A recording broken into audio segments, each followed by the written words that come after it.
Hola, ¿qué tal? En esta ocasión vamos a hacer la revisión de trauma de tórax. Esta es muy específica. Vamos a ver que podemos tener lesiones, ya sea en la cavidad torácica, ¿sí? En el mediastino, en el árbol traqueobronquial y en el esófago. ¿Sí? En la cavidad torácica podemos tener dos, ya sea un neumotórax o un hemotórax, ¿sí? Y el hemotórax puede ser, el neumotórax puede ser o simple o a tensión. Recordar que el neumotórax simple, vamos a ver en los dos, vamos a ver pues una asimetría en la mecánica ventilatoria. Vamos a ver también, obviamente, dificultad respiratoria, caída en la saturación de oxígeno, y vamos más bien se van a auscultar ausencia de ruidos respiratorios y timpánico del lado de la lesión. Ahora, la distinción entre uno y otro es que el neumotórax a tensión, constituye en sí un riesgo para la vida, entonces tenemos que actuar rápido para descomprimirlo, ya que puede ser mortal. Y posterior a ello, pues ambos ameritarán la colocación de una sonda endopleural conectada a un sello de agua.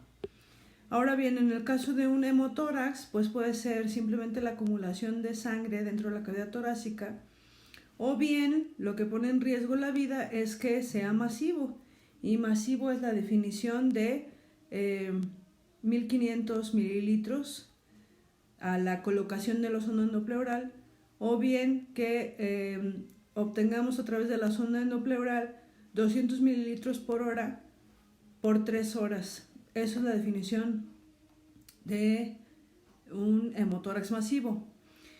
La otra lesión de cavidad torácica que podríamos encontrar es un tórax inestable. Un tórax inestable, la definición de esto es tener dos o más costillas o dos o más arcos costales deben estar contiguos con dos o más fracturas, es decir, tengo que tener dos arcos costales contiguos, y estos dos arcos costales deben de tener dos sitios de fractura como mínimo. Y entonces esto crea precisamente una inestabilidad en el tórax, generando movimientos paradójicos. Entonces, cuando el paciente inspira hay una depresión del tórax, y cuando expira hay una expansión del tórax. Por eso se denomina movimientos paradójicos. Además de que pueden coexistir ya sea con neumotórax o con hemotórax, en cuyo caso pues también se debe de colocar la sonda endopleural. Ahora bien, en cuanto al área del mediastino, podemos tener muchas lesiones. Sin embargo, pues obviamente la lesión de grandes vasos es mortal en el sitio del accidente, ¿no? Lo otro que se puede encontrar, y podemos verlo en el hospital, es un tamponade, y a nivel del árbol traqueobronquial y del esófago lo que podemos observar es ruptura de alguno de los sitios del árbol traqueobronquial e incluso también del esófago. Ahora, dentro de la cavidad torácica, pues ya mencionamos lo que podemos encontrar, ¿sí? Que son un neumotórax, hemotórax o bien un tórax inestable. En cuanto al neumotórax, podemos tener que puede ser un neumotórax simple, en donde esto se corrige a través de la colocación de una sonda endopleural conectada a un sello de agua.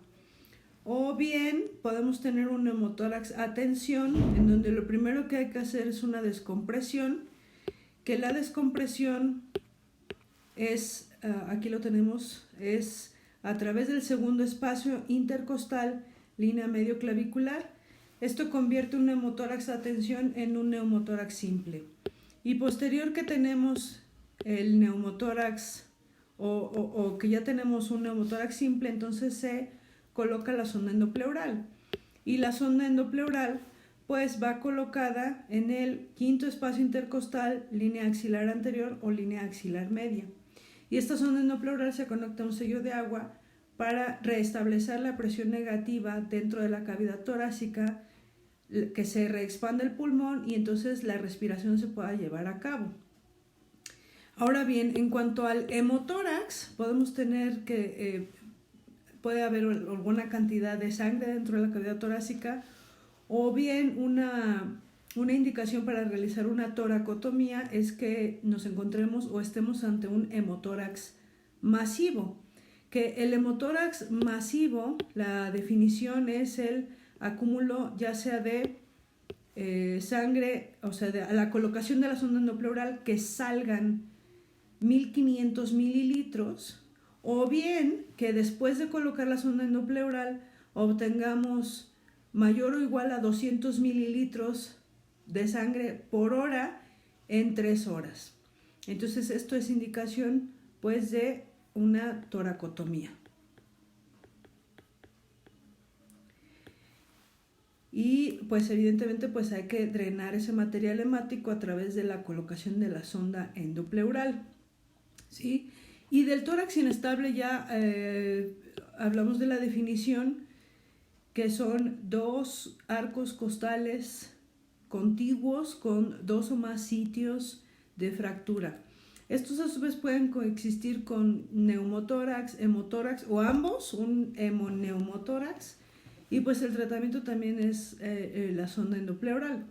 Ahora, a nivel clínico, nos vamos a encontrar que tanto el neumotórax como el hemotórax, pues obviamente vamos a encontrar que el paciente tiene una dificultad respiratoria, se observa una asimetría en la mecánica ventilatoria. Si es un neumotórax vamos a observar, o bueno, se va a percutir timpánico, y un hemotórax, pues cuando está ocupado se va a percutir mate, y pues en ambos vamos a tener ausencia de ruidos respiratorios del lado afectado. En tanto que un tórax inestable también va a cursar con dificultad respiratoria, y aquí vamos a observar los movimientos paradójicos. En los tres, pues lo más importante es observar la oxigenación del paciente y proveer oxígeno, ¿no? Proveer oxígeno para asegurar que la saturación del paciente se mantenga mayor o igual al 90%. Ahora bien, a nivel del mediastino, lo que podríamos encontrar es el tamponade. El tamponade es la acumulación de material hemático en el pericardio, lo que evita que el corazón se pueda expandir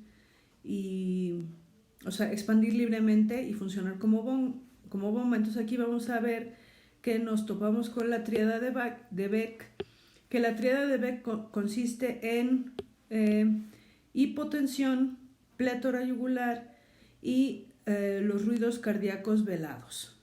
Entonces esto básicamente corresponde a un diagnóstico clínico que hace que la sospecha de que se esté ante un tamponade sea muy alta.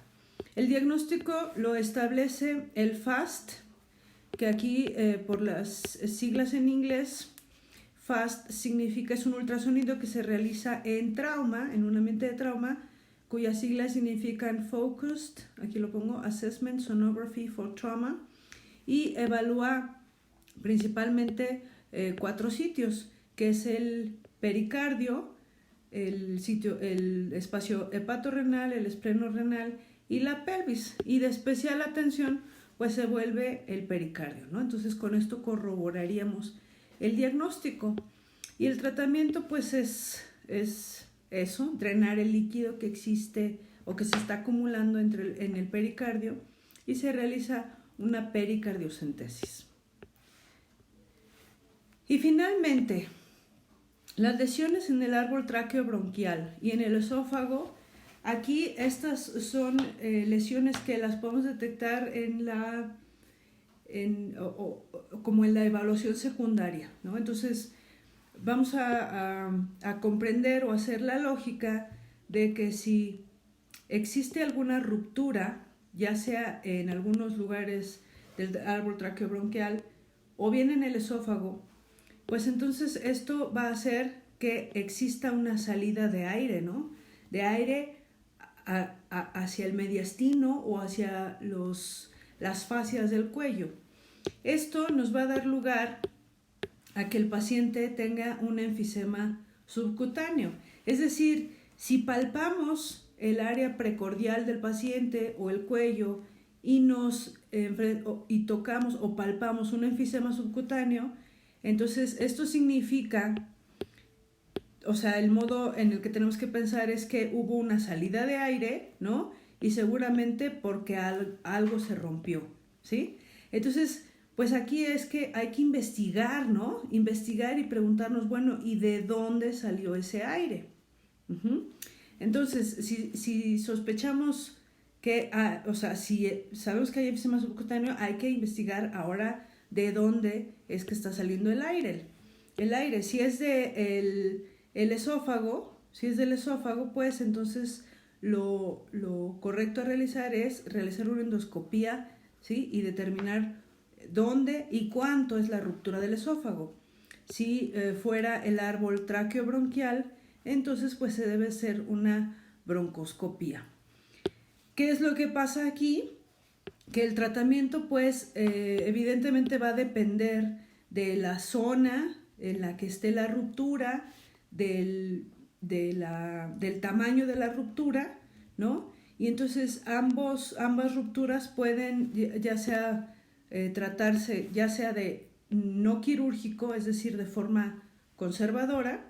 Por ejemplo, una lesión, vamos a suponer, de 3 milímetros en la tráquea, eso simplemente se resuelve con el paciente intubado, ¿no? Entonces, como que esa lesión se feruliza y no necesitamos operar al paciente, entonces se maneja de forma conservadora. No así si hubiera una ruptura, no sé, de 1.5 centímetros en el bronquio principal izquierdo, pues hay que operarlo, ¿no? Y en el esófago igual, hay lesiones que pueden ser, dependiendo de la ubicación y el tamaño, pueden manejarse de forma conservadora o bien de forma quirúrgica, ¿sí? Siempre y cuando, pues, o sea, si encontramos una lesión en el esófago a nivel cervical de 2 milímetros que solo involucra la mucosa, por así decirlo, la mucosa y un poquito la adventicia del esófago, pues basta con que lo dejemos en reposo, es decir, no va a tener ese paciente nada a través de la vía oral para que dejemos cicatrizar el esófago. Sin embargo, si encontramos, por ejemplo, una ruptura en la región torácica de 2 centímetros, pues hay que entrar o sea, hay que operar al paciente. Cabe mencionar que este tipo de cirugías pues conllevan una alta mortalidad, ¿no? Y bueno, eso es básicamente las lesiones a nivel torácico. Muchas gracias.